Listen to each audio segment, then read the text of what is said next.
करवा चौथ व्रत कथा। ठीक, यह व्रत अति प्राचीन है। इसका प्रचलन महाभारत से भी पूर्व है। यह व्रत सौभाग्यवती महिलाओं के लिए है। अति उत्तम माना गया है। सामान्य मान्यता के अनुसार सुहागिनें इस व्रत को अपने पति की दीर्घायु के लिए रखती हैं। कहा जाता है इसे पांडवों की पत्नी द्रौपदी ने भी किया था। व्रत का समय तिथि, यह व्रत कार्तिक कृष्ण पक्ष की चंद्रोदय चतुर्थी में किया जाता है। व्रत रखने की विधि, कार्तिक मास की कृष्ण पक्ष की चतुर्थी को करवा चौथ कहते हैं। सुहागिनी स्त्रियों के लिए यह बहुत ही श्रेष्ठ व्रत है। स्त्रियां इस व्रत को पति के दीर्घजीवी होने के लिए करती हैं। इस दिन सुहागिन स्त्रियां चावल पीसकर दीवार पर करवा चौथ बनाती हैं, जिसे वर कहते।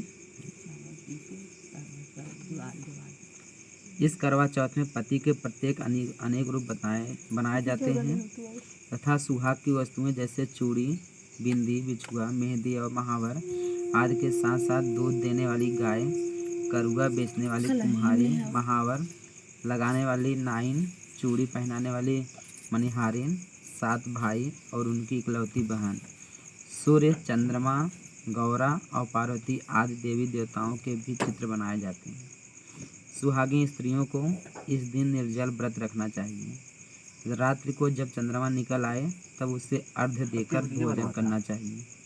पीली मिट्टी की गौरा बनाकर उसकी पूजा करनी चाहिए। तेज पर है हदीर जरा चुकाई। हाँ कहते हैं बहुत बाटे धीरे बना चाहिए यदि दीवार पर करवा चौथ बनाने में कोई असुविधा हो तो करवा चौथ का चित्र बाजार से तू मत रुका, तू पढ़त रहा। करवा चौथ का व्रत नंबर 1, एक साहूकार था जिसके 7 बेटे और एक बेटी थी। 7 भाई और बहन एक साथ बैठकर भोजन करते थे। एक दिन कार्तिक की चौथ का व्रत आया तो भाई बोला कि बहन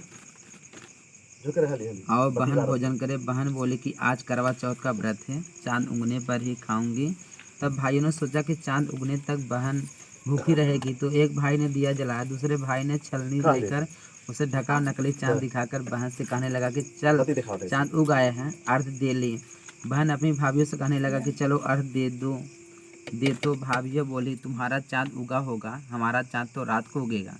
बहन ने जब अकेले ही अर्घ दे दिया और खाने लगी तो पहले ही ग्रास में बाल आ गया, दूसरे ग्रास में कंकड़ आया और तीसरा ग्रास मुंह की ओर किया तो उसकी से संदेशा आया कि उसका पति बहुत बीमार है, जल्दी भेजो। माँ ने जब लड़की को विदा किया तो कहा रास्ते में जो भी मिले उसके पांव लगना और कोई सुहाग का आशीष दे तो उसके पल्ले में गांठ लगा उसे कुछ रुपए देना।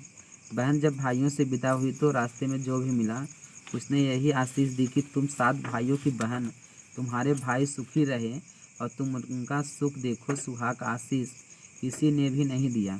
जब वह ससुराल पहुंची दरवाजे पर उसकी छोटी ननद खड़ी थी, वह उसके भी पांव लगी तो उसने कहा कि सुहागिन रहो सपूती हो। तो उसने यह सुनकर पल्लों में गांठ बांध दी और ननद को सोने का सिक्का दिया।